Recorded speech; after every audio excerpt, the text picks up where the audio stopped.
வணக்கம். பகுத்துண்டு பல்லுயிர் ஓம்புதல் நூலோர் தொகுத்தவற்றுள் எல்லாம் தலை. பொய்யாமொழியாருடைய அருள்வாக்கு. இந்த திருக்குறளை பாடி மதிய உணவு சாப்பிட்ருப்போம் இல்லைங்களா? பகிர்ந்து உண்டு காக்கை கூட்டம் கூட ஒரு உணவு கிடைச்சா எல்லாரையும் அழைச்சி தானும் அவங்களோட சேர்ந்து சாப்பிடும் இல்லைங்களா? ரொம்ப பெரும் மகிழ்வாக இருக்கும் அப்படி சாப்பிட்றது.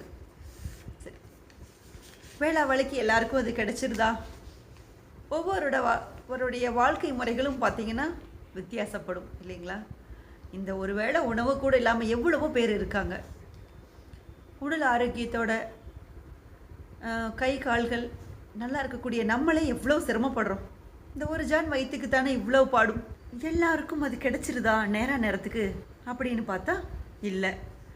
ஒவ்வொருவருடைய வாழ்க்கை முறையும் ஒவ்வொரு மாதிரி இருக்குது. எல்லாராலையும் இது கையாள முடிவது இல்லை. நிறைய பேர் முன் வந்து தன்னார்வலர்கள் இல்லாதவர்களுக்கு கொடுக்குறாங்க இல்லைங்களா?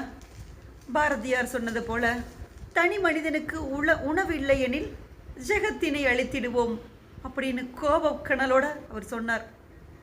பசியோடு ஒரு உள்ளம் இருக்கும்போது நம்மளால் சரியாக சாப்பிட முடியுமா இல்லைங்களா? ஆனால் நிறைய பேர் இருக்காங்க. இன்றைய காலகட்டங்களில் பர்த்டேக்கும் வெட்டிங் டேக்கும் நல்ல நாட்கள் பண்டிகைகள் இந்த மாதிரி டைமில் நிறைய மனிதர்கள் நல்ல உள்ளங்கள் செஞ்சுட்டே தான் இருக்காங்க. அதனால தான் இந்த உலகம் இன்னும் தன்னம்பிக்கையோடு இயங்கிக் கொண்டே இருக்குது.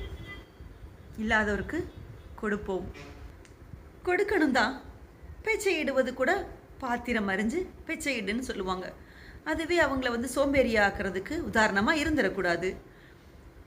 அப்படி இல்லாமல் யாருக்கு கொடுக்கணும் அப்படிங்கிறது தெரிஞ்சு சரியான முறையில் அவங்களுக்கு கொடுக்குறோமா, நல்லபடி போய் சேருதா அப்படிங்கிறதையும் தெரிஞ்சு கொடுக்கணும். தமிழ்நாடு மாற்றுத்திறனாளிகளுடைய வாழ்வுரிமைக்காக டாக்டர் செல்வராஜ் சரவணகுமார் அவர்கள் மாதம் அவர்களால் இயன்ற நலத்திட்ட உதவிகள் செய்துட்டு வந்துட்டுருக்காங்க. பாலாஜி கண் மருத்துவமனையுடைய ஃபவுண்டர். ஸோ மனிதம் காப்போம், இல்லாதவர்களுக்கு இயைந்து கொடுப்போம், நம்மளால் இயன்றதை கொடுப்போம்.